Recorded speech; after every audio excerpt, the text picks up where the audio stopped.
Welcome to my YouTube channel. Heart of Gita. Today's topic is Rumi, the great scholar who discovered hidden secrets. When you hear the mysterious story of his life, you will be left in awe. His meeting with Shams and their misunderstood love. Why did Shams disappear? Was he killed or did he leave on his music own? What were the strange events that occurred at his tomb? We will witness the miracles he performed during his 66-year life. We will view the magnificent life story from South Asia to Cain. Let's get closer to the spiritual development of this Islamic scholar who is also loved by Jews and Christians. If you are ready, let's begin. If you are human, if you hear, think, and love, you will tire your heart and intellect in the search for the great truth. You will speak of what you have heard and found. If you do not speak, your soul will carry the secrets. It has reached to heavens, but when you attain the great mysteries, that is when you must be silent. He said these are the great secrets. Throughout his life, he, like other great saints and prophets, could not openly express some of the things he knew. There are mysteries about our creation and who we are that we are unaware of. If the veil over our eyes were lifted, what could we see? This is why we have been given knowledge that we can bear and comprehend, but it was not always this way in the earliest stages of our creation. During the time of Prophet Adam and Mother Eve, all knowledge of objects and the truths about reality were bestowed upon them by God. However, over time we were unable to carry these truths. Although it may seem that we have made tremendous advances in science and technology, now modern humans are so much dumb and unconscious compared to the awareness of the reality that the very first people that the God sent in the world,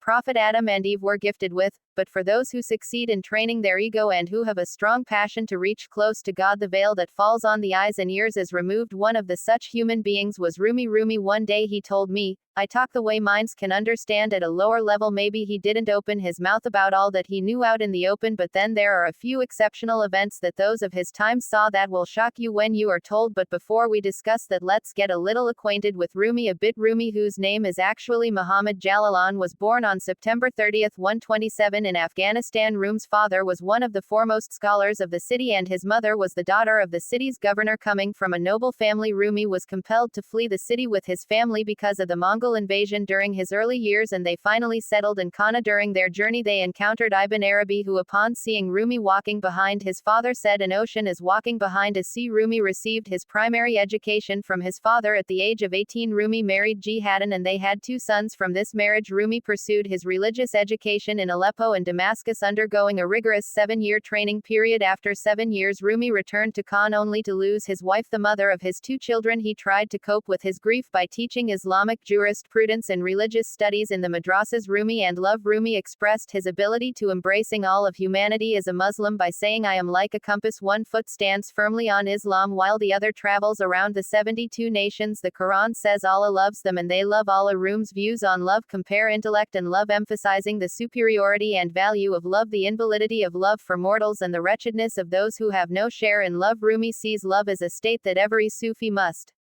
experience. If the distance between man and God is like a sea, the intellect is a swimmer in that sea, while love is a ship. Swimming is beautiful, but it is not sufficient for a long journey. A person can grow tired or drown while swimming, but those who board the ship reach their destination. The nature of this cannot be explained in words or contained in writing. Only those who experience it can truly know. Rumi explains that people can only be freed from negative traits like greed, ambition, arrogance, jealousy, and hatred through divine love. If the majority of people come to know the spiritual realm, then flaws would be corrected and peace would prevail. While the gain from learning worldly skills is earning a livelihood, Rumi advises that learning the art of religion for the afterlife brings us love. My mother is love, my father is love, my prophet is love, my God is love. I am a child of love. I came to this world to speak of love and affection. It is understood that those who merely follow the rules of religion settle for it without finding love, remain in their shells. The most important thing is for a person to serve God with sincerity and devotion through divine love. In his works, Rumi not only speaks of the superiority and greatness of our Prophet Muhammad, who is a mercy to all worlds, but he also expresses his love and passion for him in an extraordinary manner. The source of Rumi's mystical thought is the Quran and the Prophet. He expressed this with the verse, as long as my soul is in my body, I am the servant of the Quran, I am the dust of the path of the chosen Muhammad. Here Rumi's resting place. This is the place where Rumi rests. Later we will visit his tomb together and witness some very special scenes. Moreover, there are some extraordinary events that have occurred at his tomb which have left those those who hear about them in astonishment. Rumi had fully dedicated himself to following the path of God. As a result, many doors of secrets began to open for him with God's permission. You will later hear how those around him described the strange occurrences they observed in Rumi. All of this happened when Rumi was reaching towards the age of 40. Interestingly, in a later video I will make regarding the mystery of the number 40, this mystery will appear again when Rumi was crossing 40 years old. He entered the most special time of his life. The man whom he was about to meet would transform him into an entirely different human being. That person was no one other than Shams, the Iranian mystic Shams, who would bring about significant changes in Rumi's spiritual world, became his companion, and the events that followed are quite fascinating. But they had not yet met. Born in Briz, Iran, and 21 years older than Rumi, Shams was a person of high spiritual abilities. He could not find the spiritual nourishment he sought in the cities he visited, and spent his life praying to God to meet that true person who could be a real friend to him. It was during such a time that he had a dream one night in which he received a message. He describes the dream as follows: I begged God, O Lord, please introduce me to your saints, make them my companions. In my dream they said, we will make you a companion to a saint. I asked, where is this saint? In another dream I had the following night, they told me that this saint was in the land of Rum, meaning Anatolia. Some time passes after to the dreams, and in November 1244 Shams arrives in Kana. The first encounter: when Shams arrived in Kana, he rented a room at the Silar Inn. One day, while sitting on the street near his lodging, he encountered Rumi, who was walking with his students after leaving the madrasa. Upon seeing him, Shams immediately stood up, stopped Rumi, and began talking to him. Both were so deeply moved by their spiritual conversation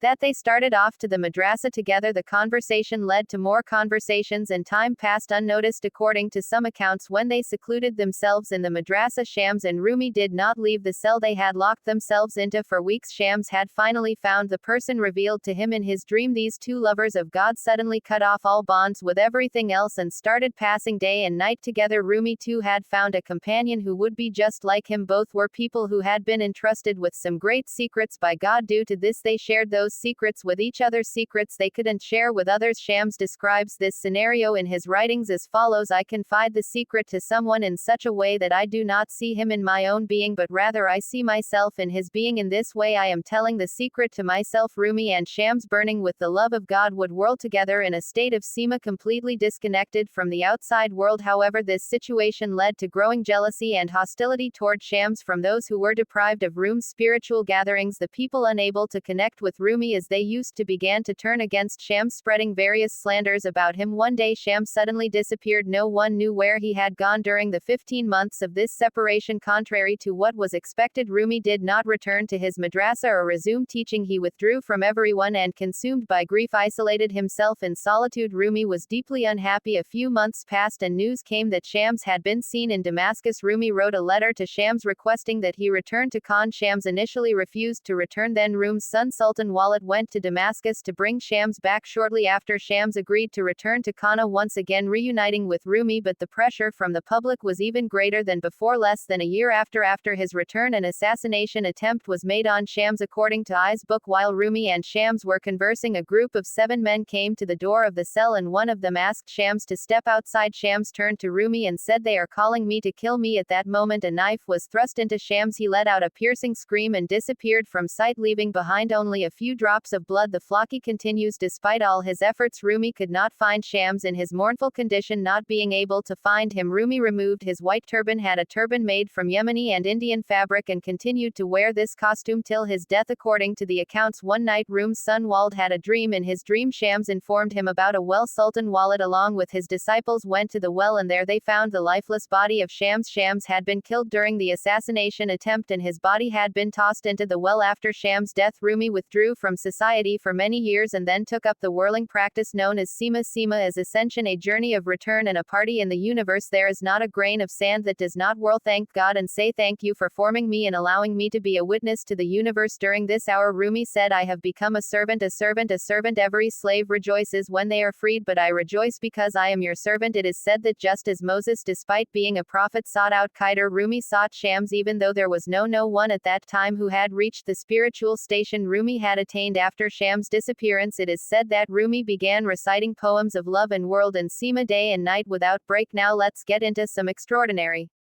Events attributed to Rumi that are said to send shivers down one's spine. Those around Rumi witnessed countless miraculous occurrences, and the stories of these events have been passed down through the generations. Rumi was believed to have been granted various spiritual abilities by God. For instance, there are accounts of people witnessing the doors of the madrasa opening and closing by themselves as Rumi entered or left. One event more dramatic: the Mongol army had invested the city of Khan. Fearing the Mongol soldiers who had infiltrated all areas of the city, the people went to Rumi for salvation. They knew that where the Mongol army had invested previously, they had destroyed and pillaged it. When Rumi heard this, he scaled a hill in the rear of Khan's town square and began to pray. Rumi knew that the only way to surmount this test was through God. When the soldiers saw Rumi praying, they prepared to shower him with arrows on command. However, no matter how hard they tried, their hands became bound together and they could not pull back their bows to shoot. Everyone was astonished. The commander of the army, hearing of this, came out of his tent and decided to deal with Rumi himself. He took an arrow, drew his bow and aimed it at the praying Rumi, but each time he tried 3 times in total, the arrows simply fell back in front of him. Frustrated, the commander mounted his horse and tried to approach Rumi, but to his shock the horse wouldn't budge. It was then that he realized that besieging the city had been a mistake. He immediately ordered his soldiers, "We are retreating," and so the Mongol army left Kana and withdrew from the city. Another fascinating story about Rumi involves esoteric and hidden sciences. It is about an encounter in Kana with a group of Christians who claimed to possess the secret of alchemy, the art of turning objects into gold. This group met with Rumi and explained how they could transform a sub into gold within 40 days. At that moment, Rumi fell into deep thought. In front of everyone, he placed his hand on a pillar nearby and shouted, "Go on." Then, to everyone's amazement, the pillar that Rumi touched turned into gold.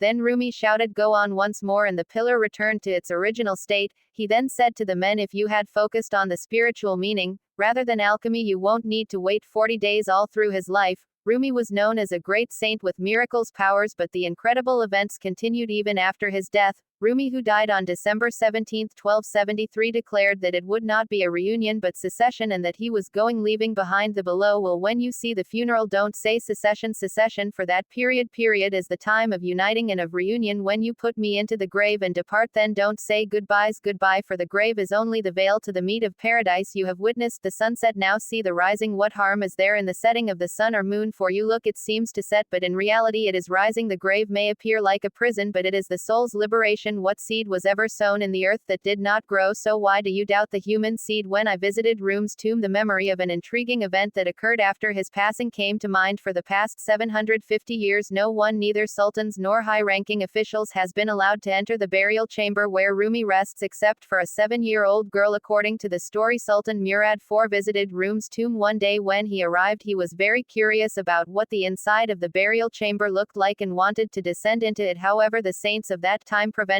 this and did not grant the Sultan permission. Then the Sultan accidentally dropped his prayer beads into the burial chamber. After much insistence from the Sultan, a 7-year-old girl was given the task of descending and retrieving the prayer beads. The only known detail about the burial chamber is that there are stairs on both sides leading down. No one knows what the inside looks like. When the girl descended into the chamber, whatever she encountered caused her to lose the ability to speak. When she emerged, perhaps she was frightened and the trauma she experienced caused this, but no one ever understood what had happened to her. Finally, I'd like to end with a quote from Rumi, but before that, don't forget to subscribe to my channel. We've tried to condense Rumi's vast life into a short video, yet he summarized his entire life in just 3 words. Rumi said not more than 3 words: my entire life. In these 3 words, I was raw, I was cooked, I was burned. Dance.